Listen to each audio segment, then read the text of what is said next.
Hey, Lighthouse family, this is Pastor Josh. I am so glad that you are here to worship with us today through our online church service.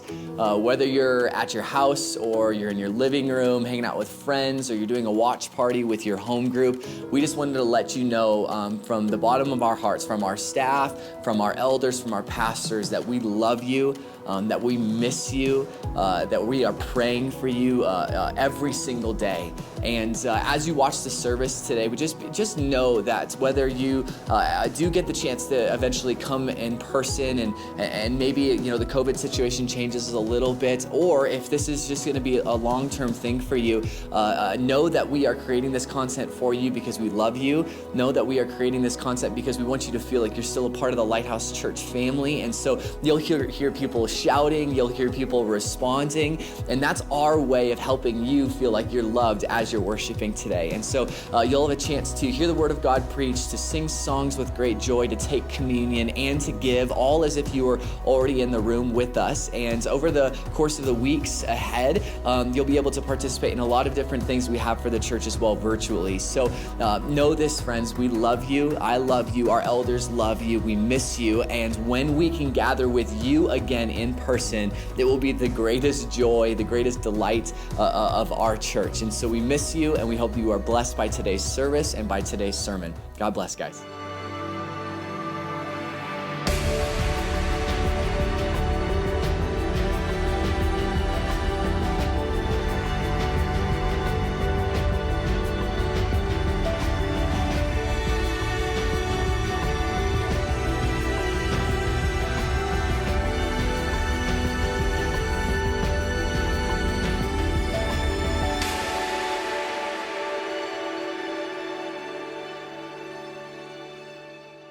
So as many of you know, even if you're new to Lighthouse, I think some of you, I think I speak about this enough for people to know this, but I have an absolute obsession, a love relationship with ramen, Japanese ramen. And I'm not talking about some that like 33-cent King Supers nonsense, right? That's half-fried noodles and a bag of MSG, right? And I got no problem with MSG. I'm an MSG man. Like, I appreciate everything tasting tasty all the time. And that's what MSG literally does.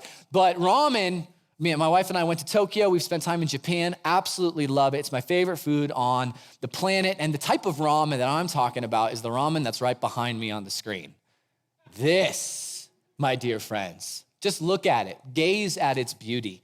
Sing songs of declaration to it. That piece of meat right there, that's called pork belly. Does anybody know what pork belly is? That's bacon, big old thick thing of bacon, right? You got corn, you got cilantro. There's noodles in that soup somewhere. That does not look like 33 cents. And that's what I'm talking about when I talk about ramen. I love ramen. And so it was my joy about 3 weeks ago. Ross, you can switch slides. It was my joy about 3 weeks ago. One of my best friends on the planet came to Denver. He doesn't live here anymore. He lives in Kansas, that poor soul. And he came here for reprieve and life. And he came to Colorado, the beauty of Colorado. And one of the things while him and his wife were here was, I was asking him, like, what do you want to do for dinner tonight? Like, what's something you'd really crave? And one of the things that he asked me, which was pure love language, he knows how to speak my love language. He was like, Josh, I would love it if you made ramen. And I love service, I love food, I love hospitality, I love cooking for people, I love people, right? And so I was like, oh my gosh, like, this is so incredible. So I'm like, you just gave me wholesale approval to go to the Asian market up off of Sheridan and Alameda. And so I went, I got all the food, started making that ramen. I actually know how to make that ramen. That's a tonkatsu, shoyu ramen with...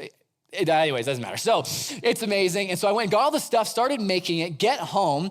And to preface this story, besides my love for food, I'm a foodie and all these things, my boys, Ezekiel and Asher, who are 5 and 4 years old, they are also ramen-loving foodies. Like, they've had that type of ramen before. Actually, they had that ramen before they had the packet of MSG ramen. And so they are fully aware of the transformative power of broth and noodles, right? So I go to the store, I buy all this stuff, I get home and I'm cooking it. Like I've got everything on my stove. I'm getting all that stuff ready. I've got my Instapot ready because I got to boil down these pork bones. I got to make all that stuff amazing. I'm getting the wheat and for the noodles. And I'm getting everything ready. And our home is smelling like the kingdom of God has arrived.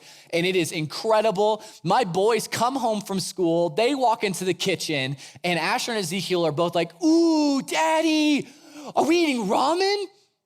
And I was like, "Oh, boys, are we eating ramen?" Yeah, we're eating ramen. And so they're like getting super amped and I'm getting amped with them. Like we're high-fiving each other. Like it's like such a great day. And I'm cooking 2 hours in. And if you know anything about making soups or broths or like making like a pot roast or something like that, like 2 hours is not a long time, right? Like that's like, it takes a long time to make a masterpiece. And so I'm a couple hours in. We're not really anywhere near dinner time. And my boys walk back into the kitchen and they go, "Dad, where's the ramen?" And I was like, "It's nowhere to be found, dudes. Like it's still cooking. It's gonna be a couple hours at least." And they were like, No, Dad, we want the ramen now." Those of you who have children, you know what this is like, right? Like I'm hungry now, and then they say the word "I'm starving," and then all the moms in the room, they're like, "Oh, they're starving." No, they're manipulative, and they're just, and I'm like, "Brienne, step away. I will deal with this," right? And so I was just like, "No, boys, like here's the deal. Rome's not built in a day. Right? It takes time for magnificence to be made. Like, what are you doing?" And I was like, "Get out of the kitchen." Like, "No, we want ramen." I was like, "I'll give you a snack." I'm like, "No, we want ramen." And so they kept battling me, right? And they kept demanding and fighting me. And I was just like, "This is ridiculous, guys. I'm about to give you what you need, like what you're craving, literally what I feel like you're made for, to be honest. And all you're doing is telling me, gimme. And so finally I was like, "You know what, dudes? Fine. I will pause this and I'll make you some ramen." So I went into my pantry and I grabbed the little chicken pack of MSG and half-fried noodles. And they were like, "Ooh, ramen." And I was like, "Okay, whatever." So I walked over and I put it in the little thing, microwaved it for 3 minutes. It came out boiling, stirred it up, put the packet of salt in it, mixed it up, gave it to them. And so then I literally placed it before them, and we have this big counter in our kitchen. So they were literally right in front of me. I gave them some chopsticks. By the way, my kids know how to use chopsticks, so just to throw down on you.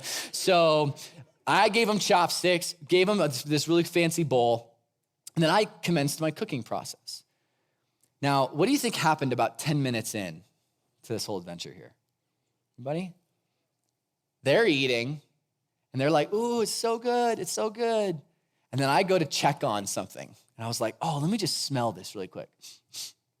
Oh. And then both my boys went, "Well, what is that?" And I was like, "It's nothing because you have that. So don't worry about it," right? And then a couple minutes later, they were like, "Wait a second, what are you cutting? And what's that? And what?" And you could tell that like in the midst of them rejecting my timeline and the timeline necessary to make good food and then pushing back and saying they didn't want something and saying they wanted it now in this moment, there was this revelation that was beginning to take place in their hearts where they realized, "Oh, I didn't want what I thought I wanted." And me being a good dad, I went, "Well, I ain't giving you what you want now." Like I was like, you made your bed, now you gotta sleep in it. And so for literally an hour, my boys had to sit there eating instant ramen while I was making this magnificent ramen. And the whole time I was sitting there thinking about this, working like this whole thing out, I was reminded of this story of my boys as I was studying this passage this last week in 1 Samuel chapter 8, because it's so fascinating to me. We're jumping into a story where the people of God literally, they don't go to God and they're like, "Hey, bro, I want some ramen," because they didn't know Japan existed, right, in Israel. Like that wasn't the thing that they were doing, but they approached God, and we'll see this in the passage.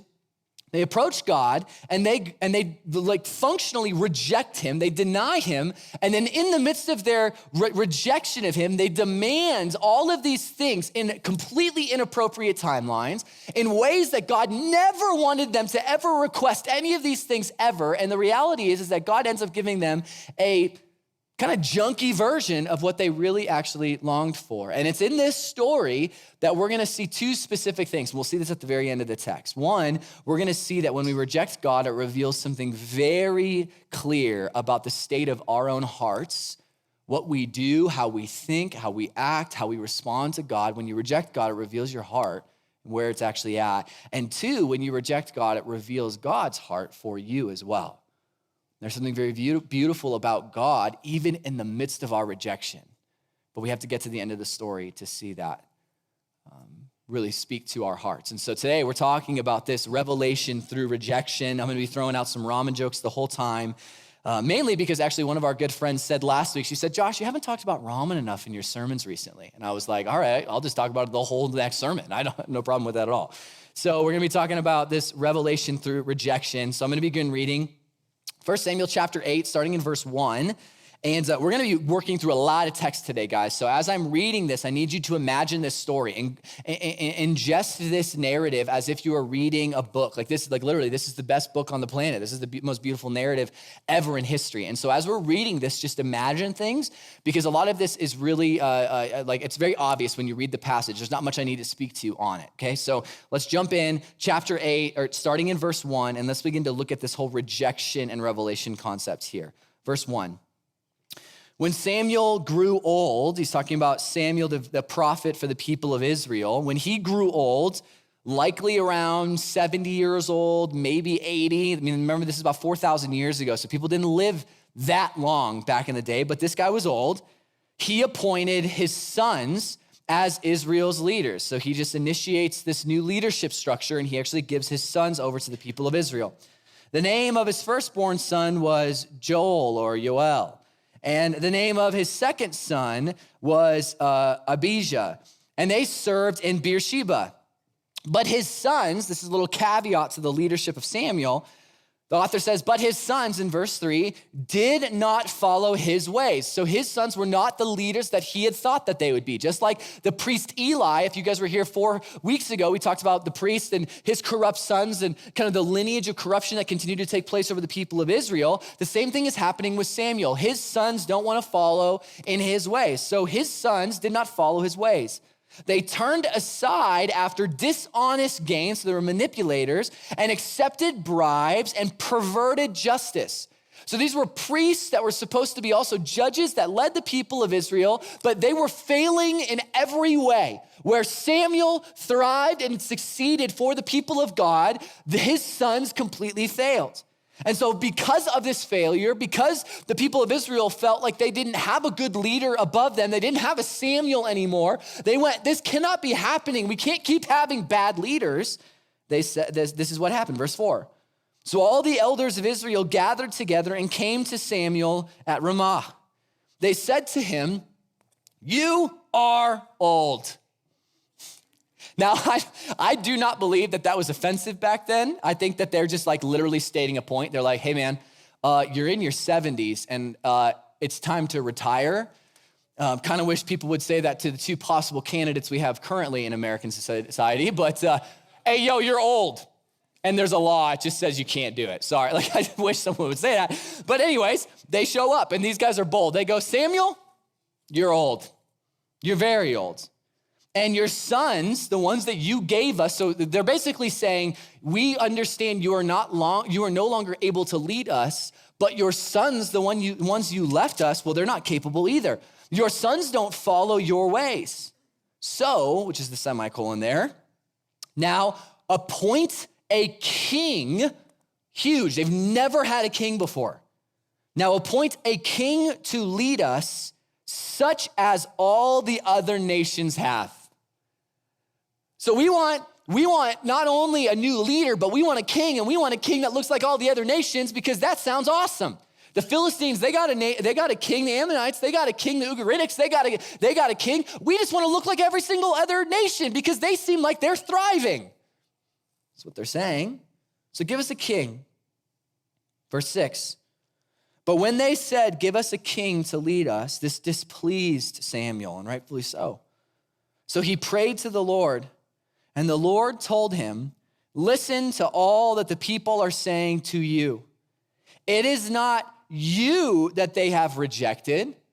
Samuel, they're not rejecting your love. They're not rejecting what you're providing for them, but instead, the most heartbreaking reality of this entire statement is that they have rejected me as their king. This is what God is saying.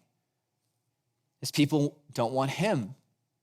As they have done from the day I brought them out of Egypt until this day, forsaking me and serving other gods. So they are doing to you. They're just doing the same habitual rejection that they have always done to me. Their impatience is just manifesting on you, Samuel, but it's all a direct reflection of the fact that they do not want me, God, being their king anymore. They don't trust me anymore. And so now listen to them, is what God says in verse 9. But, I love this, he says, warn them solemnly and let them know what the king who will reign over them will claim as his rights. We'll stop there for just a moment. So we're entering into the story, 1 Samuel chapter 8, and we enter in probably about 30 or 40 years after the last chapter left us. So a couple chapters prior to this, we read about Samuel being born miraculously, eventually becoming a priest. He gets the priestly ephod. He ends up becoming a leader of the people of Israel. Then we read about the Ark of the Covenant being stolen, it being returned, the people's hearts being transformed. And then there was peace among the nation because Samuel was the leader of the people of Israel. God's love had been bestowed upon Samuel in such a way that there was just like tranquility, like literally God was doing what he needed to do for his people. But what's interesting is chapter 8, we get this switch where 30, 40 years goes by. Samuel gets to the point where he's of such old age where he can no longer really lead the people anymore. He's not a great leader. He doesn't have the vitality. He doesn't have the emotional strength to keep doing this. And so he does what actually priests often did not do, but he gives leadership to his sons. And his sons, as we just read, were terrible humans. They didn't love the Lord. They didn't follow after the Lord. They didn't have a respect for God. And so the people of Israel feel an emotional dissonance happening with their relationship with God and Samuel and each other, where they're going, okay, we had a good leader in Samuel. Like Samuel was good. And the people of Israel finally came to grips with the reality that Samuel was a good leader and they loved him leading. Like there was nothing wrong with Samuel leading. But now that Samuel's old and he's got these sons and these sons are terrible, they're going, well, what are we supposed to do? Are we supposed to go back to the days of Judges where we didn't have a leader and where we didn't have people to care for us? And you know, like Deborah was basically the only good judge. She was a magnificent judge, by the way, and an incredible leader, but that was about it.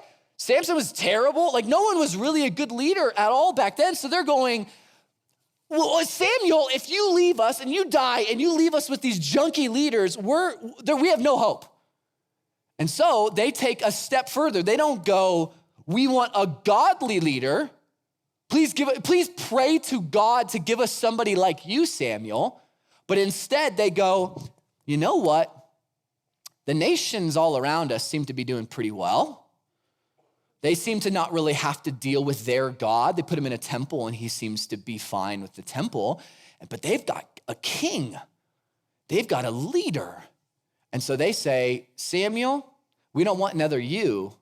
We want a king. We want someone to reign on the throne of our people and lead us and direct us. And what's so sad is in verse 7, we actually read what this really means. Verse 7 will be behind me here. This is God declaring what this intention really is. Like for them, they think they're just asking for a political leader. For them, they think that they're just voting in a new president. It's not that big of a deal. But what does God see about it? He says, it is not you that they have rejected. He's like, Samuel, they're not rejecting you politically, but the reality is that they have rejected me as their king. God was always supposed to be the people of Israel's king. God was always supposed to be their political leader, their military leader, their spiritual leader. He was supposed to be the everything leader. This is why Christians throughout the last 2,000 years have said that Jesus is actually King Jesus, which was an implication on Caesar because Caesar was no longer king. God has always been in the business of being the true king for his people. And so when they say they want a king, they're functionally saying, well, we don't want God anymore. It's a heartbreaking reality that the people have gotten to this point. They don't want God. They don't want his his protection. They don't want his provision. They really don't seem to care at all about him. And so after they demand a king and after they reject God completely, God gives them a warning. He tells Samuel, he says, hey, bro, okay, we're going to give them what they want. But before we give them what they want, like before we give them the instant ramen, let's just make sure that they're in for, like they know what's going on here. Like they know there's no meat in this soup, right? Like let's do it. And so in verse 10 through 22, we actually see Samuel go, okay, if you want a king, I'm just gonna give it to you straight. And here's the deal. What he describes is nothing ridiculous.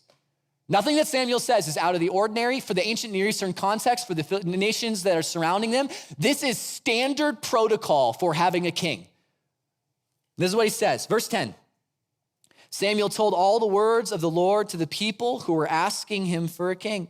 And he said, this is what the king who will reign over you will claim as his rights. This is what the king will do. He will take your sons and make them serve with his chariots and horses, and they will run in front of his chariots. So he's saying, okay, so when you get a king and you go to war, your sons will go to the front lines while the king stays back and just takes care of himself. That he'll send your sons to war and he'll send your husbands to war. And you think that, it's just gonna be this fine situation, but the reality is that this king will always try to protect himself. He'll always try to take care of himself. Verse 12, some he will assign to be commanders of thousands, commanders of 50s, and others to plow his grounds and reap his harvest. A political way of saying that he'll just take the work of the people and line his own pockets. Not much has changed in our day today. And still others to make weapons of war and equipment for his chariots. He will take your daughters to be perfumers and cooks and bakers. He's not saying, hey, he's gonna make women actually work. That's not what's going on here. This is all in regards to the context is war efforts. He's saying that he's gonna put the entire nation to work for his own desires as a king, and everybody's gonna be in on the business of what the king wants. So he's gonna put the daughters to work as well in ways that they maybe don't want to. He will take the best of your fields and vineyards and olive groves and give them to his attendants. He'll play favorites. And he'll take a tenth of your grain and of your vintage and give it to his officials and tenants. So now he's gonna tax you and then he's gonna take from you. Your male and female servants and the best of your cattle and donkeys, he will take for his own use. He will take a tenth of your flocks and you yourselves will become slaves. That's language that reminds them back of what happened in Egypt when they were under Pharaoh's rule. He will take a tenth of your flocks, make you slaves. Verse 18, when that day comes, you will cry out for relief from the king you have chosen, but the Lord will not answer you in that day.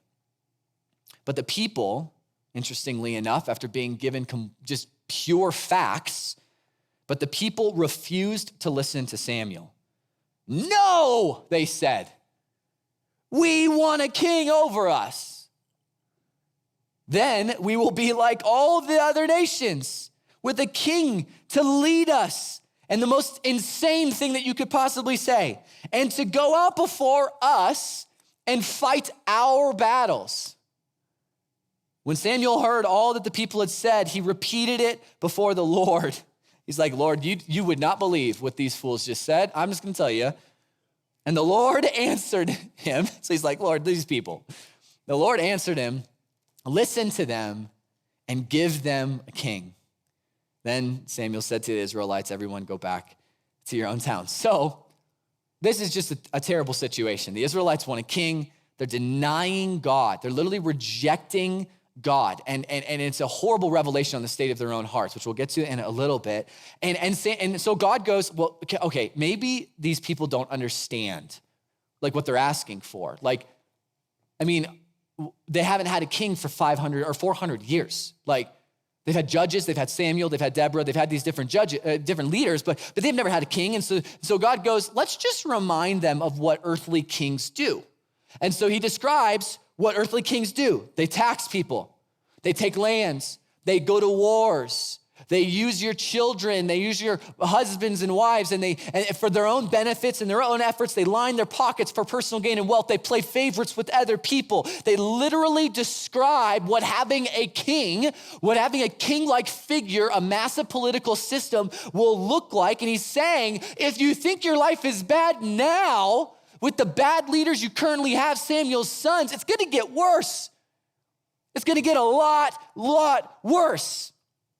And the thing is that they don't believe Samuel. Like he's like, hey, I'm gonna outline to you the legitimate facts of what this person will do to you. Boom, boom, boom, boom, boom, boom. They'll take all of these things away from you. And then their response is, no. Like, did you guys see it? Like, it's a one-word answer. Like facts, and they're like, no, I don't believe it. And Samuel's like, well, you should believe it because that's literally what's happening across the street with the Philistine nation. No, we want to be like them. And you're like, what are you talking? Like, oh my gosh. And so they're saying, no, the king won't be like that. No, the king won't do this. He won't take from us. And then they have the audacity to say one of the dumbest things that you could possibly say about a king. Right at the very end, they go, no, we want a king. We reject the view that you have, Samuel.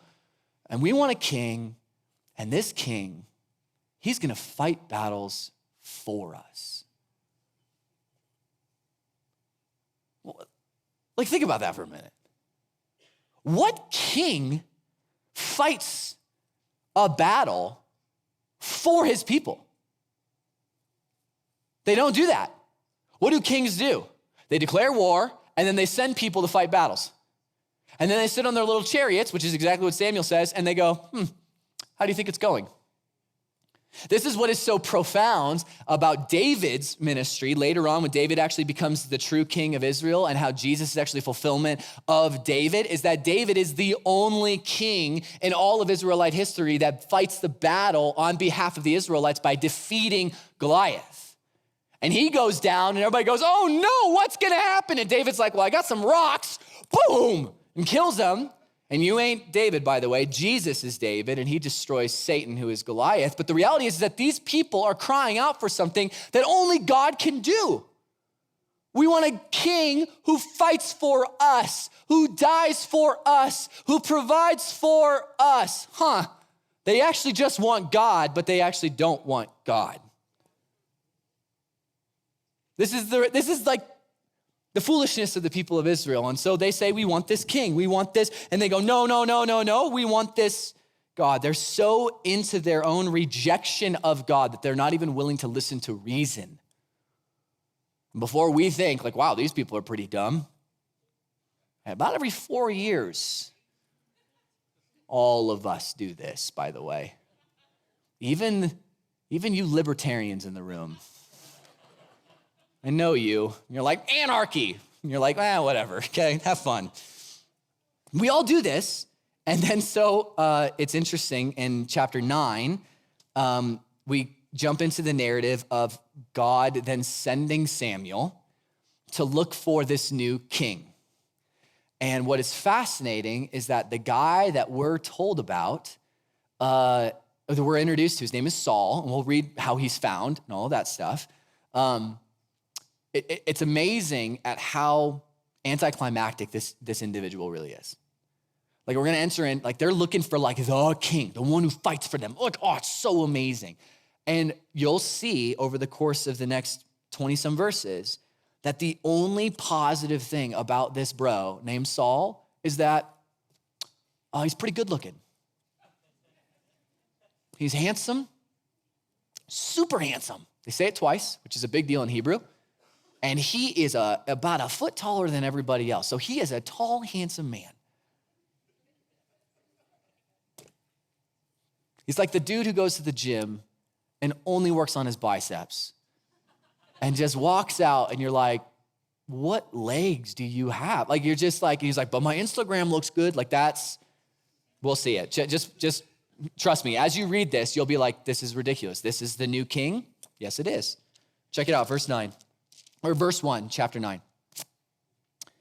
There was a Benjamite, a man of standing, which means that a man of wealth and a man of stature, whose name was Kish, the son of Abiel, the son of Zeror, the son of Bechorath, the son of Aphiah of Benjamin.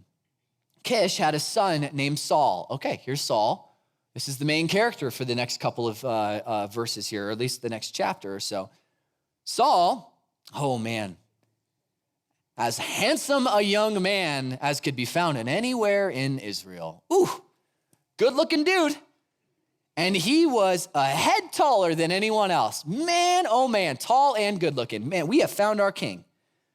Now here comes the story about Saul and all of his quote-unquote greatness, which is pretty pathetic. Now the donkeys belonging to Saul's father, Kish, were lost. And Kish said to his son Saul, take one of the servants with you and go and look for the donkeys. So Saul went. So verse 4, so he passed through the hill country of Ephraim and through the area around Shalisha, but they did not find them. Then they went into the district of Sha'alim, but the donkeys were not there. So they're going all over the place. They're going throughout the whole countryside trying to find these donkeys, but they can't find them. They went on but the donkeys were not there. Then they passed through the territory of Benjamin, his hometown, his home country, but they did not find them there either. When they reached the district of Zuph, Saul said to the servant who was with them, so this is the resolution that Saul has, this prince of his father, the potential or now the soon to be inaugurated king. He says to his servant, he says, come, let us go back. Or my father will stop thinking about the donkeys and he'll start worrying about us.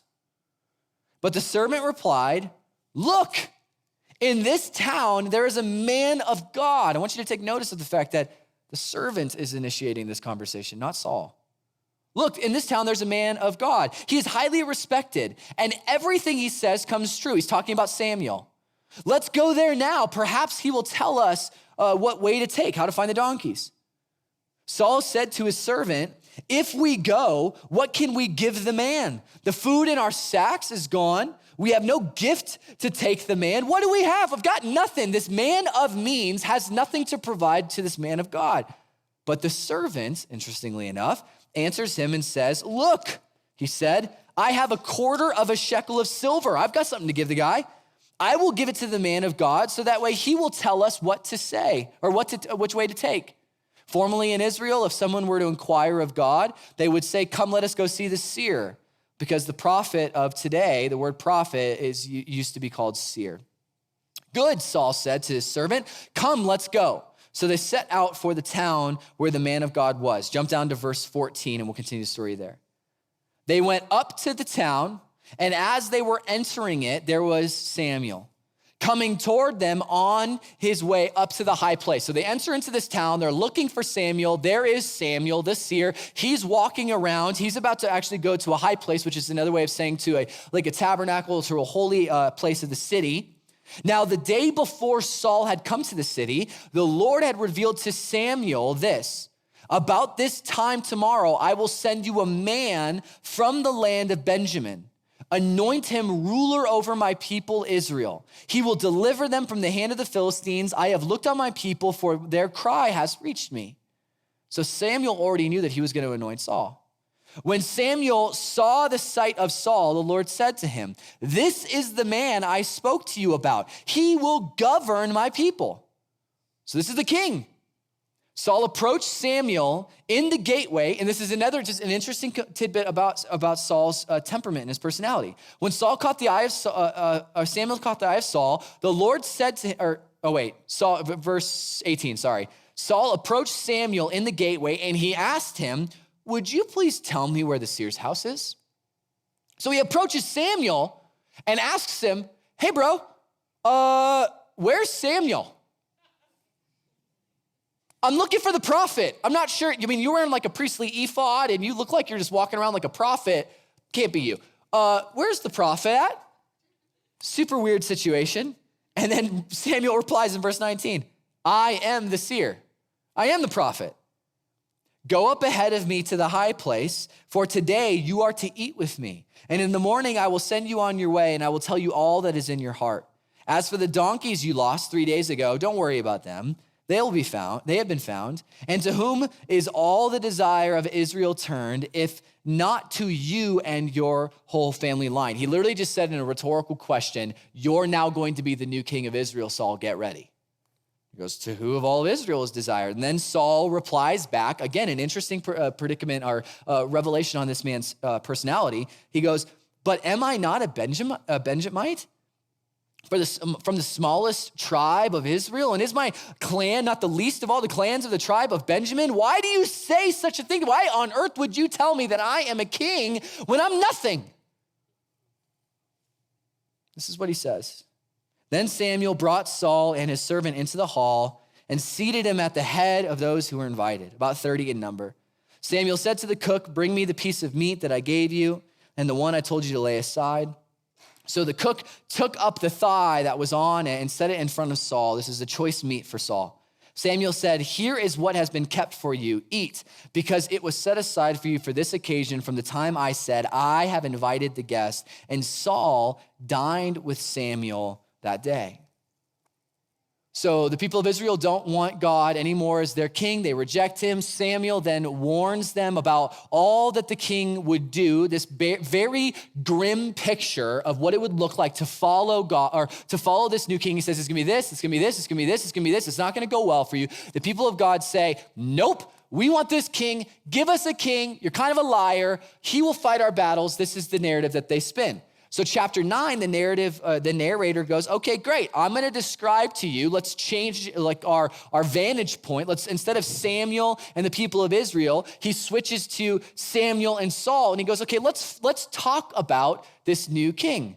Let's talk about the man that the people of Israel actually want. And what is so fascinating is that the description that we are given, if you take a step back for a moment and you actually look at some of the irony of this story and the descriptions of who Saul really is as a character, we will realize that this man Saul, whose name is actually in the Hebrew Shaul, which means to be asked for, not to be adorned or anointed, not to be chosen, none of that. This man's name literally just means, I was asked for. That's it. The description that we are given of him as a biblical character that's supposed to be a king is absolutely pathetic. There is nothing kingly about what we just read. And if you take a step back and you see what he does, you actually realize just how absolutely ridiculous it is. Right away, we start with an ironic, goofy story.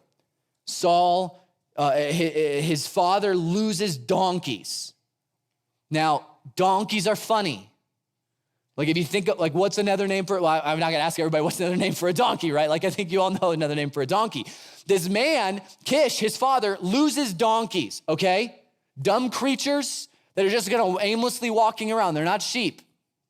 And then he goes, hey, Saul, why don't you go and take one of my servants, your servants, and go look for him. And so this bro goes looking for jackasses for literally, that's supposed to be a funny thing in the text, by the way. There's actually humor in the Bible. He goes looking for these donkeys for 3 days and he can't find them.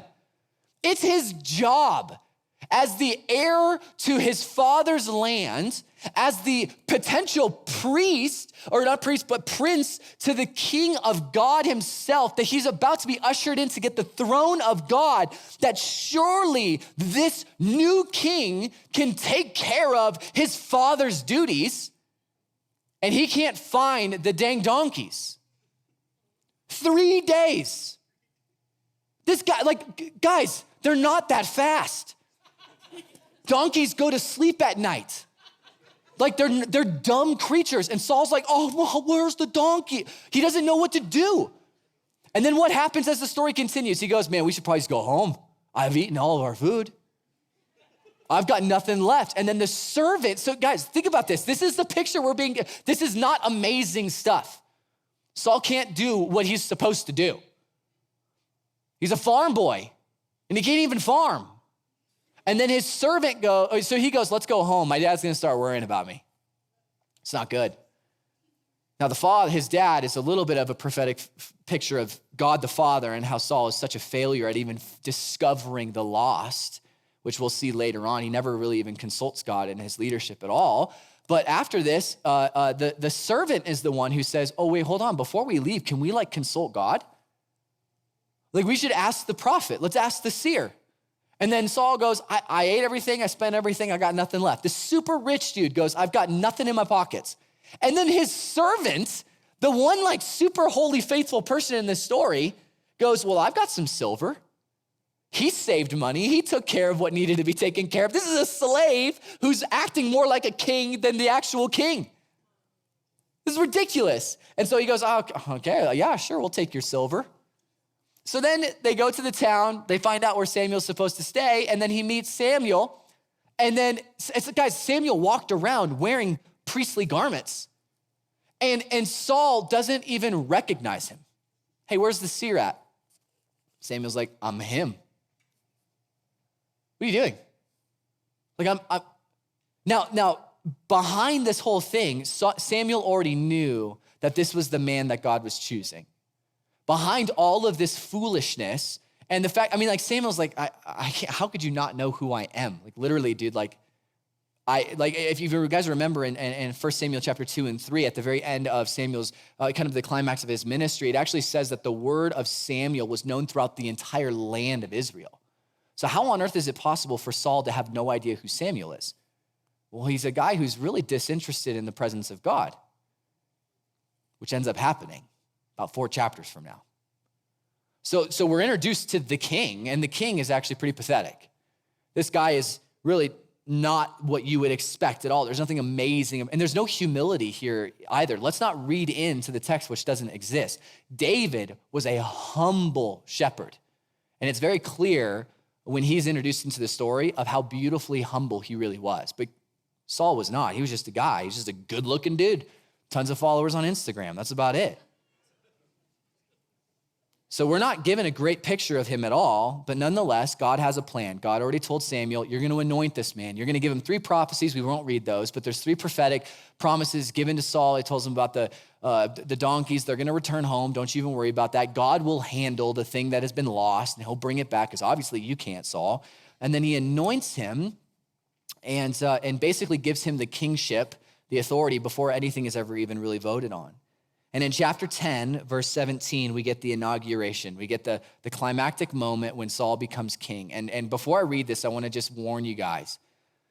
Chapter 10, 17 through 27 is about the biggest bummer of an inauguration as you can imagine. Like, there is nothing amazing. There's no party. There's no banquet. It just happens. And that's it. So when you get into it, and if you feel a little bit bummed, just let it be what it is, okay? So chapter 10, starting in verse 17 here. 10 verse 17. Samuel summoned the people of Israel to the Lord of Mizpah. So this is after the anointing of Samuel, and he's saying, okay, so Samuel brings all the people of Israel, the tribes of Israel together, and he goes, hey, I found your king, let's get them all together. And said to them, this is what the Lord, the God of Israel, says. So you would think in an inauguration that God is about to be like, I have brought your king, and he's amazing, right? Like, this is what you'd think Samuel would say. But God actually uses this as another opportunity to remind the people of God that they rejected him and that he's not on board with what's about to happen. That's what God says. I brought Israel out of Egypt, and I delivered you from the power of Egypt and all the kingdoms that oppressed you. But you have now rejected your God. You've rejected your God who saves you out of all of your disasters and calamities. And you have said, no, appoint a king over us. So now present yourselves before the Lord by your tribes and clans. God is basically going, you asked for it, and I've done a lot for you, but now step up to the plate, because now I'm going to show you what your true king is all really about. You've rejected me, so here's the revelation of your rejection. This is what you get for choosing the ramen too soon. This is what he says. When Samuel had all of Israel come forward by tribes, tribe of Benjamin was taken by lot. So they cast lots, and this was an Old Testament way of testing to see what the Lord was choosing. Sometimes it was like a dice-like thing. Sometimes it was a wood that would fall to a specific location, but they believed that God would orchestrate this kind of, it wouldn't be a magical thing, but there was some sorcery-looking aspects to it. So the lot falls on the tribe of Benjamin. Then he brought forward the tribe of Benjamin, clan by clan. And Matri's clan was taken. Finally, Saul's son of Kish was taken. So the lot falls on Saul, and it goes, Saul is supposed to be the new king. But when they looked for Saul in this grand inauguration, he was not to be found.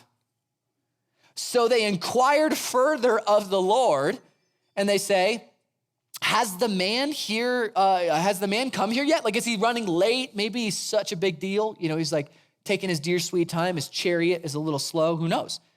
And the Lord responds, yeah, he's here. And he has hidden himself among the supplies.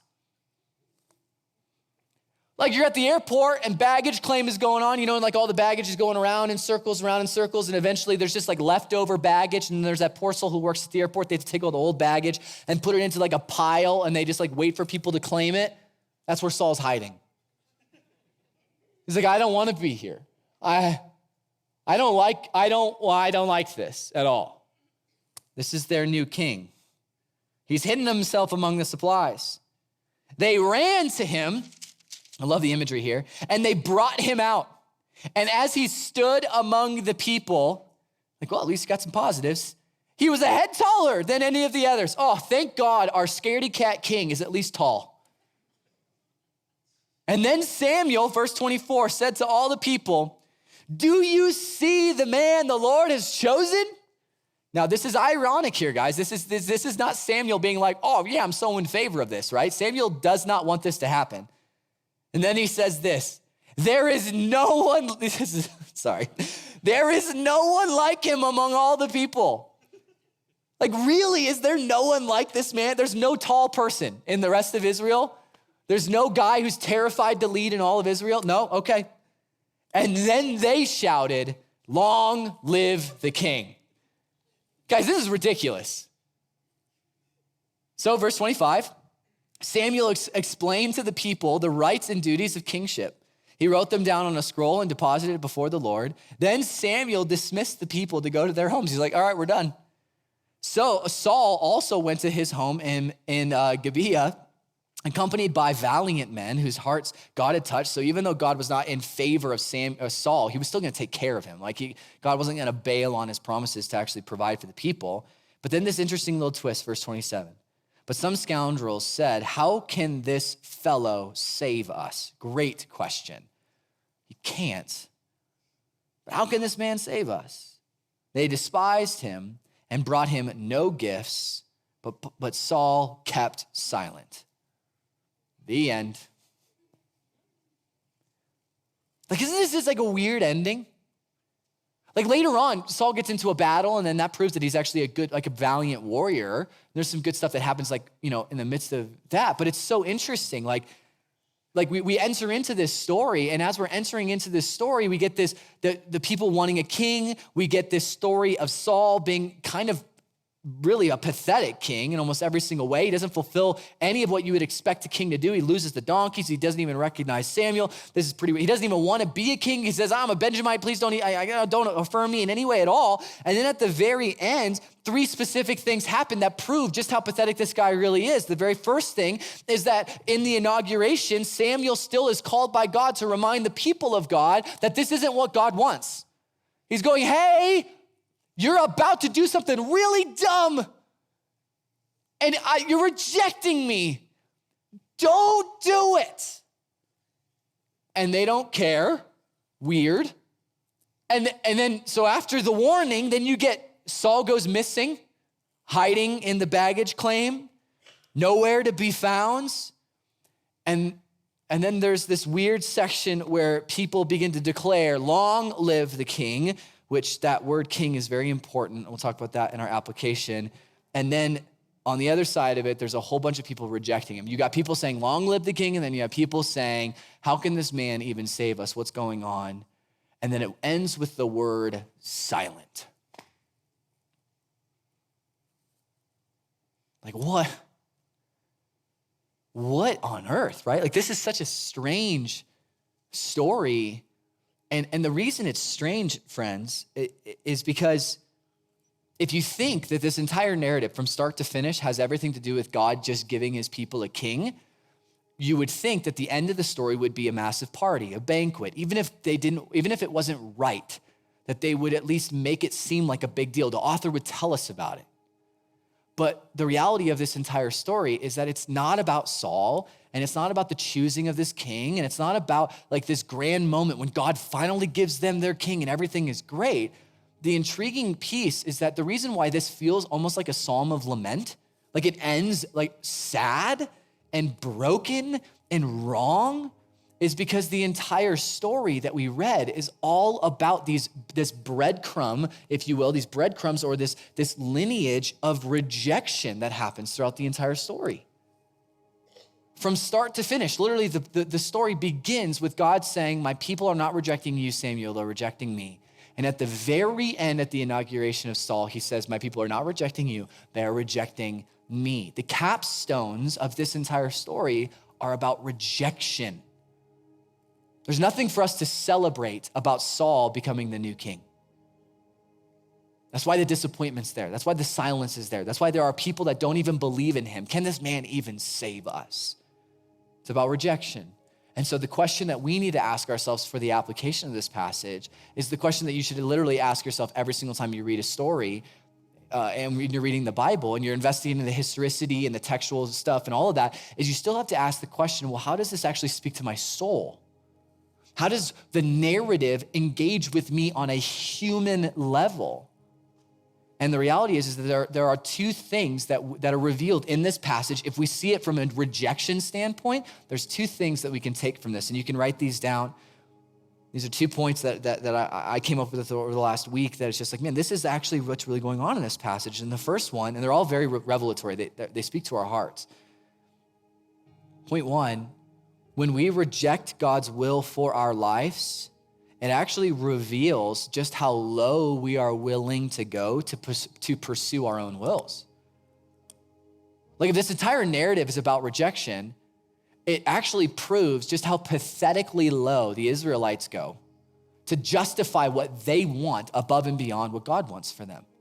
And it comes out the most in Saul's life, right? He can't even take care of his father's donkeys. He's not a real shepherd. He thinks of himself in a low status. He's a Benjamite. He can't do anything on his own, that he's hiding when he's anointed as king. And the most important piece about this, and this is something I didn't actually reference, but if you were reading the Hebrew of this, the most fascinating thing about Saul's entire inauguration and being chosen is that not once when God speaks about Saul or when Samuel speaks to Saul, not once is he actually given the title of king in the entire narrative. Every single time Samuel refers to Saul and he talks about him, he either calls him a ruler, a leader, or a governor. And those words are not the Hebrew word for king. The only time ever that anybody calls Samuel king is when the people say, long live the king, all hail the king. So he's not even, and guess what, guys? This is a really cool little fact. And about 4 chapters from now, the very first person to ever be called the king of Israel, and using the Hebrew word for king, is King David. It's not Saul. So what does that mean? It means that the people of Israel are willing to declare what they want on this person, what they want in their lives, what they want for their futures, and they are willing to do whatever it takes to go as low as they could possibly go to justify their actions, their beliefs, their desires, their longings, and they don't actually give a rip about what God is saying about this man, saying he's not the king, and they're going, oh, no, all hail the king. When you reject God, friends, it reveals how low you go, how much you're willing to capitulate to culture to justify your actions, to justify your beliefs, to justify how distant you actually are from God. It's why you can find the silver lining in your spiritual life in every single way when you're still distant from God. It's because you can justify it. It's because you can always find a way to say, well, I'm gonna celebrate this one thing, and God's going, but you have turned from me. You have forgotten about me. You're not listening to me. You're just proving to yourself that what you're doing isn't so bad, so you don't feel bad about it. When we reject God, it reveals just how much we are willing to go, how low we are willing to go. It reveals it. And for some of you today, I think the one thing that you need to ask Jesus as we're worshiping is you need to ask him like in prayer and go, what am I justifying? Like, what am I convincing myself of that I have yet to even ask you about, God? It might be something horrific in your life. And you might go, oh my gosh, I have been justifying that lifestyle, that thought life, that whatever this entire time. Second point, the most beautiful point. When we reject God's will for our lives, beautifully, God still reveals his love for us. I'm not gonna read the passages. I had a couple of texts, but I know I'm going long today. I love how from chapter 8 to chapter 9, there's a flip that takes place. In chapter 8, God says, let these people, let them, he uses a third person when he talks about the people of Israel, and he goes, they're going to reject me, and so tell them about what's going to happen, and don't take it personally, Samuel, but it's all about me and them. This is how he describes their rejection. But then in chapter 9, when he speaks to Samuel, he says, I'm gonna give my people a king. I'm gonna give my people what they're asking for because I have heard their cries. In one chapter, it's not that God doesn't about face, it's that in the midst of the rejection, God feels this incredible pain. And he goes, why are you rejecting me? Why are you abandoning me? Why do you act like I am some distant relative that you don't even know? And then in the next chapter, he goes, okay, if they're gonna continue to reject me, then I'm gonna continue to run after them. I'm gonna continue to call them my people. I'm gonna continue to tell them I love them. I'm gonna continue to hear them. I'm gonna continue to hear their cries. And so what is beautiful, friends, is that even in the midst of your rejection, and even in the midst of you being revealed how sinful you are and in and against God, the most beautiful truth of all of it is that God still sits there and goes, if you're gonna reject me, I'm coming after you. If you're gonna reject me, I'm gonna tell you that you are my people, you are my son, that you are my daughter, and that no rejection is gonna be greater than my love for you. And so God pursues and he pursues and he pursues. Even when he warns them in the very end, he says, but I'm the God who rescued you from Egypt, but I'll give you a king. It reveals the love of God. And so today, friends, I pray that as we sing songs that we're gonna sing thank you to Jesus, we're gonna sing about his promises, we're gonna sing about his victory on the cross. I pray that today, guys, you would, one, be convicted of where you've rejected God, where you have capitulated yourself to the culture of our world and you said, God, I want nothing to do with you. I want what the world has to offer. You be convicted of that. And that also you would remind yourself that God is still for you, that you are still his person, you are still his people. If you know Jesus, if you've given your life to Jesus, this is true for you. If you don't know Jesus, then you're not a part of the family of God and you're missing out on the greatest gift on the planet, friends. But that's what I want us to wrestle with as we worship today. So I'm gonna pray and then we'll respond together and Robert will lead us in giving and communion. So let's pray together. Jesus, I am really grateful that throughout history, time and time again, over and over and over again, you have been faithful, you have been true, that nothing about your character has changed at all. And I love how the foreshadow of this text actually tells us that one day you'll bring us a real king, a true king, and that true king will save us and deliver us and redeem us and renew us. And that king is you, Jesus. And so I thank you, for your salvation, your pursuits, and your love for us. Work in us this morning. Holy Spirit, convict us, speak to us. We want to worship you in spirit and truth today. So we love you. We pray these things in your beautiful name. Amen.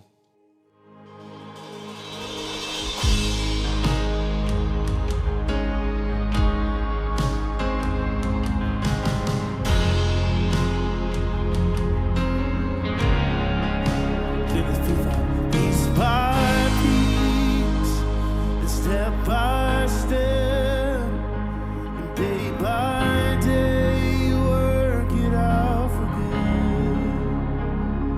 Piece by piece, and step by step, and day by day, you work it out for good.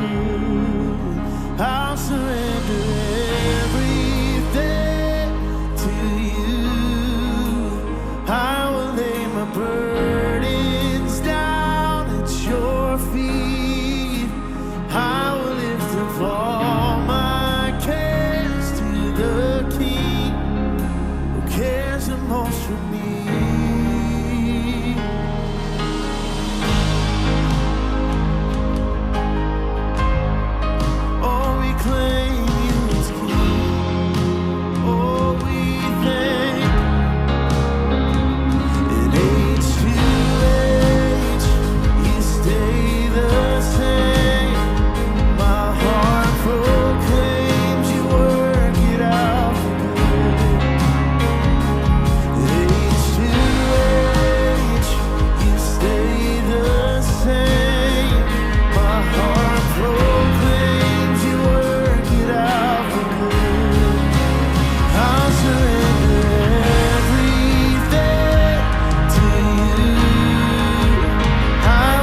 midst of our rejection, you still care for us. My heart cries, thank you for all that you have done, all that you will do. My heart cries, thank you for all that you have done. Oh, you're the great King. My heart cries, thank you for all that you have done. Oh, to you, King, thank you for all that you have done. Oh, I'll surrender my heart to you. I'll surrender everything to you. I will lay my burdens down at your feet. I will lift up all my cares to the King. Cares the most for me. Oh, we lift up a heart of gratitude. My heart cries, thank you for all that you have done.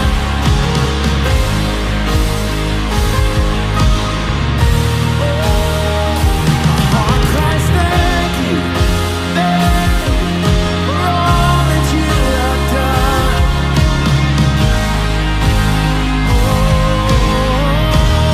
My heart cries, thank you for all that you have done. All that you will do. My heart cries, thank you for all that you have done. Oh, we thank you, Jesus.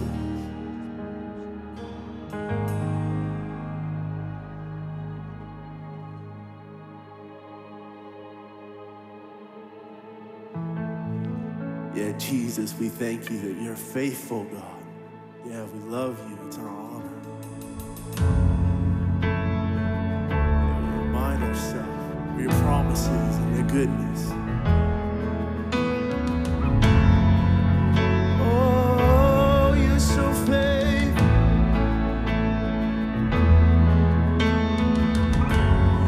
God of Abraham, you're the God of covenant, faithful promises.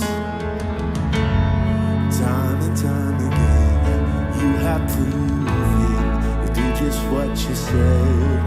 Though the storm may come and the winds may blow, I'll remain steadfast and let my heart learn when you speak a word, it will come to pass. Great is your faithfulness to me. Great is your faithfulness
testimony you have, what he's done for you. We're going to proclaim the goodness of our God, that he's a firm foundation. Let's sing this together. I put my faith, and I put my faith in Jesus, my anchor to the ground, my hope and firm foundation. He'll never let me down. I put my faith in Jesus, my anchor to the ground, my hope and firm foundation. He'll never let. Come on and join me with singing this. Oh, I put my faith in Jesus, my anchor to the ground, my hope and firm foundation. He'll never let. I put my faith in Jesus, my anchor to the ground, my hope and firm foundation. He'll never let me down. Oh, he'll never let me down. Oh, we sing great, great is your faithfulness to me. Great is your faithfulness to me. From the rising sun to the setting same, I will praise your name. Great is your faithfulness to me. Can we sing that chorus together one more time? We sing great. Great is your faithfulness to me. Great is your faithfulness to me. Thank you so much for joining us for worship this week. I'm so glad that you were able to sing and celebrate the goodness of Jesus Christ, to take communion, and to be reminded of God's goodness even in the midst of chaos, even in the midst of all that's going on in our world. Thank you, Lighthouse Church. Thank you, friends of Lighthouse. Just glad that you were here. Before you end the video, I just really wanted to encourage you to, if you have not already, give to Lighthouse Church financially. Head to the website, click the give button. You can give credit cards, you can give via ACH giving, you can give through debit cards, but we just want to encourage people to be generous in this time, and so that way we can continue to be the church for the city, for the nation, for the world, and so that way we can bless you. And so thank you for joining us, and we will see you throughout the week as we continue to post more information and more videos and more content for you to be blessed by. So have a great weekend, guys. We love you. God bless.